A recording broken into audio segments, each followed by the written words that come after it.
I've been playing War Thunder for a couple years now, and I think everybody can agree that War Thunder is lacking a couple effects and features. The first thing is, I know everybody agrees with this. I don't know why it's not in the game yet. Everybody I talk to says they want it, and it's probably one of the coolest features that there is in aviation. And that is wing vapors.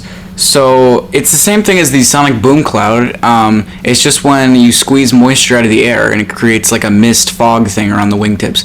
It's a really cool effect. Like I said, I'm not sure why we don't have it yet since we already have the sonic boom. Another thing would be more realistic afterburners. You can see in this clip that two things.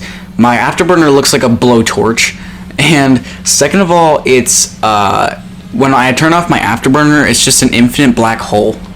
And it shouldn't really be like that. I think they should add fire in the engine even when the afterburner is off, because even in like commercial airliners, in like turbojet engines like the Boeing 747, there's always fire in the engine. That's just how you get thrust.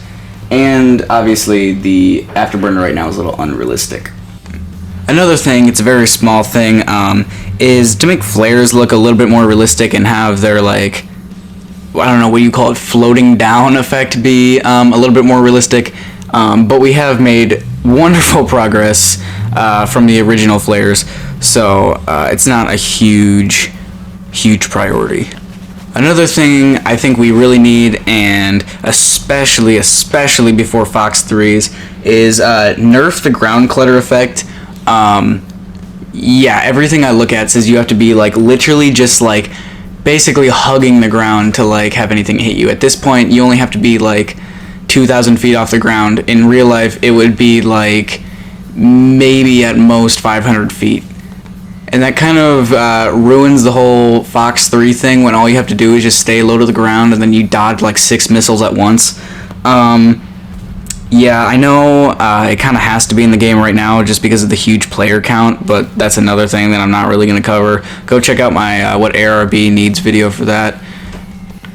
Another thing that I don't really care too much about, but I've heard a lot of people talk about it. I think it was originally Jube's idea. It's a FOV slider, kind of like Rocket League, where you could like adjust your point of view. I don't really care that much. I think it would be kind of weird if you have like too far zoomed back, but we obviously already have it in the cockpit, so that's another thing I know a lot of people want. Something else I'd like to see is a dedicated dogfight mode in like the events tab or something. It just randomly cues you in with some player and you dogfight. There's not much more to that, but I think that would be a really cool 1v1 game mode. And maybe you're limited to like Fox 2s or something. Now, this is something I really want. This is co-op. So imagine you and your boy, you just loaded up in probably a sim match, or like I said, my amplified ARB. If you're wondering what I'm talking about, I'm sorry, I'm not trying to promote all my videos to you, but I do talk a lot about all this stuff in a previous video, and I'll leave the card up on the screen and at the end of this video.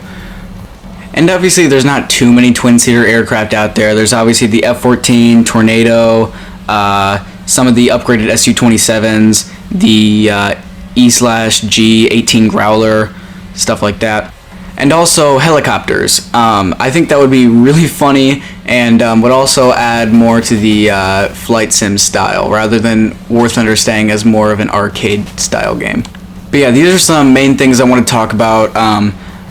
I got some amazing suggestions last time in the comments for the What ARB Needs video, so let me know some other things that you think War Thunder needs. Obviously, it could use a lot. It's not the most realistic game, but small things do make a big difference. That's all I got for you today, so I will see you next week. Peace out.